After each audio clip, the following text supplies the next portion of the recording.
आज का टॉपिक है आशिकी की हद पार करने को तैयार है कोई। तो क्या है इस पर्सन के दिल के जज्बात, ये जानने की कोशिश करेंगे आज की रीडिंग से। 3 डेक है, तीनों में से लेंगे हम चार चार कार्ड्स। तो शुरुआत करते हैं कार्ड शफल करके।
पहला जो कार्ड मिला है वो है 3 ऑफ सॉर्ड्स का। एयर साइन जेमिनी, लिब्रा या फिर एक्वेरियस। यहाँ पे आप देख सकते हैं तीनों बर्ड्स अलग अलग हैं, तो कहीं ना कहीं शायद डिफरेंसेस की बात आ रही है। मतलब किसी किसी के रिश्ते के बीच में कुछ कास्ट वगैरह का भी इशू हो सकता है, किसी का कुछ रिलीजन का इशू हो सकता है, जिसकी वजह से इनको पता है कि घर वाले बिल्कुल नहीं मानेंगे, या फिर घर वाले ऑलरेडी अपना फैसला सुना चुके हैं और ये पर्सन नहीं चाहते कि ऐसी किसी बात की वजह से आप दोनों के रिश्ते में दूरियां आ जाए या फिर आप दोनों इस रिश्ते से मूव आउट करें। तो ये तो पहला रीजन हो गया कि ये उन सब बाउंड्रीज को क्रॉस करके आगे बढ़ना चाहते हैं। मतलब हर एक बंधन को ये तोड़ना चाहते हैं, जो भी बंधन इन्हें आप तक पहुंचने के लिए इनको महसूस हो रहा है। फिर है द चैरियट। यहाँ पे आप देख सकते हैं ये 2 हॉर्सेस आगे की तरफ बढ़ रहे हैं और ये जो पर्सन है वो इस रथ को चला रहा है। यहाँ पे ये डिवाइन का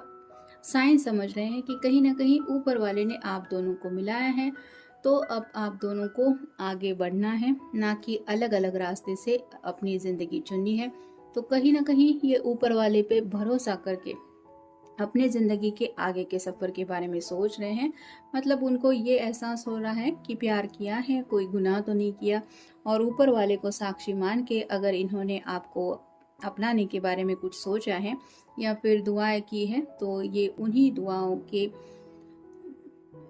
फॉलो करने के बारे में सोच रहे हैं। यानी कि अब इनकी डिसीजन में ये कुछ भी चेंजेस नहीं चाहते, भले ही इशू कुछ भी क्यों ना हो, आपकी फैमिली की तरफ से हो या इनकी फैमिली की तरफ से हो। फिर है द फूल। जैसे यहाँ पे आप देख सकते हैं आगे रास्ता नहीं है, फिर भी ये रिस्क लेने को तैयार हैं।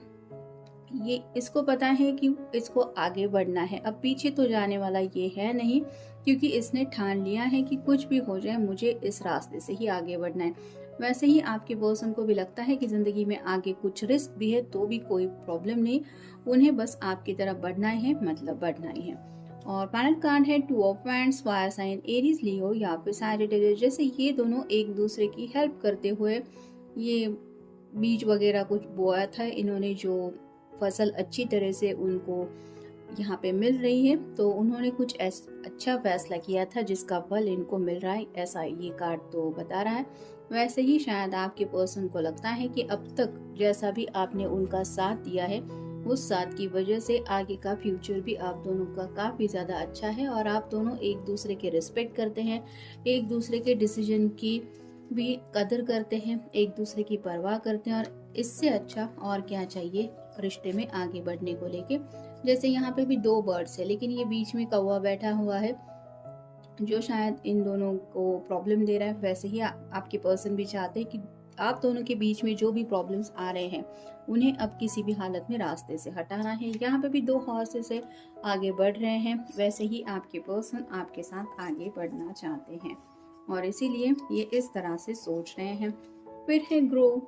तो इस रिश्ते में बुढ़ापे तक के बारे में ऑलरेडी ये सोच चुके हैं और इनको लगता है कि अगर ज़िंदगी इन्हें किसी के साथ बितानी है, यानी कि डे बाय डे अगर इनको ज़िंदगी के हर एक लम्हे को जीना है, तो ये किसके साथ जीना चाहेंगे? वो होता है आप ही का नाम फिर है डाउट।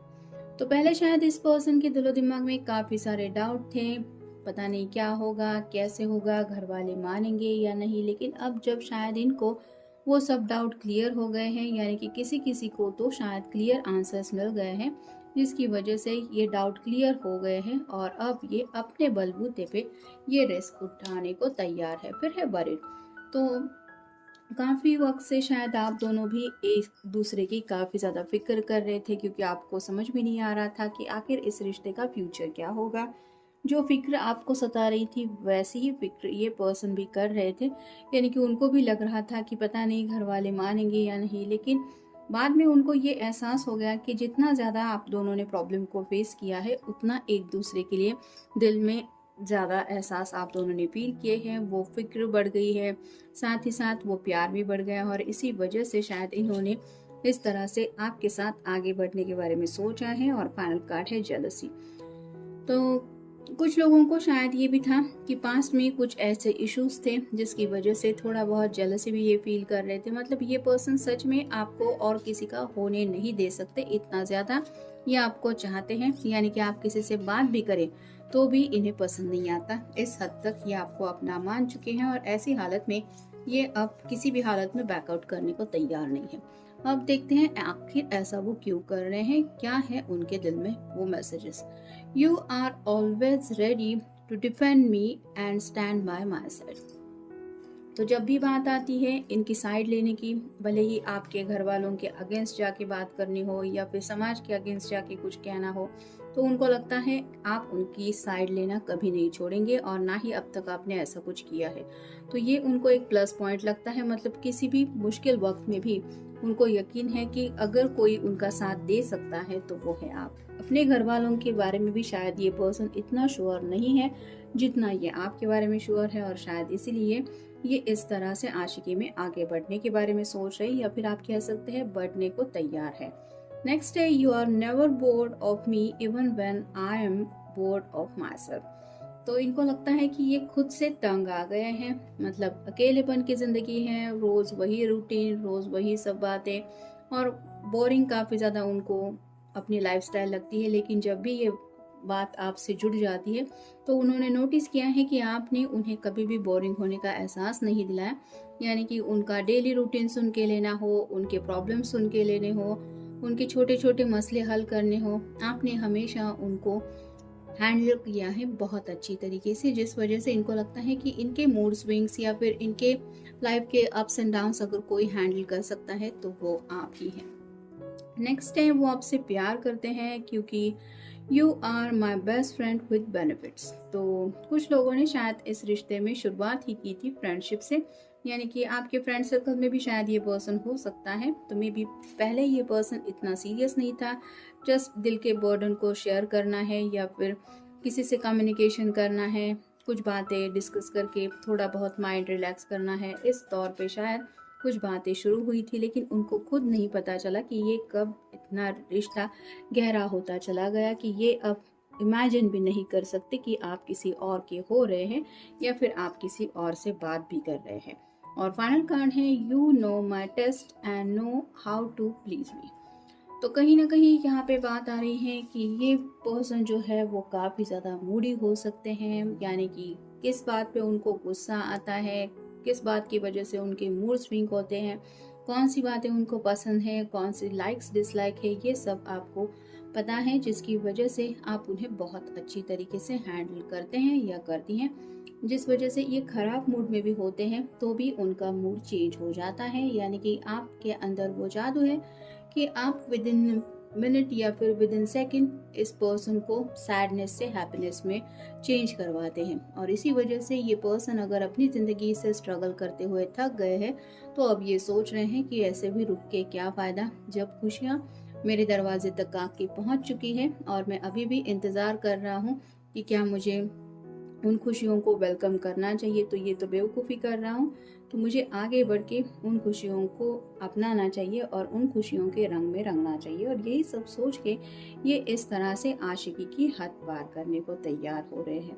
तो जनरल रीडिंग है, आपके साथ जितना रेजोनेट हो उतना ले लीजिए। मिलेंगे नेक्स्ट रीडिंग में।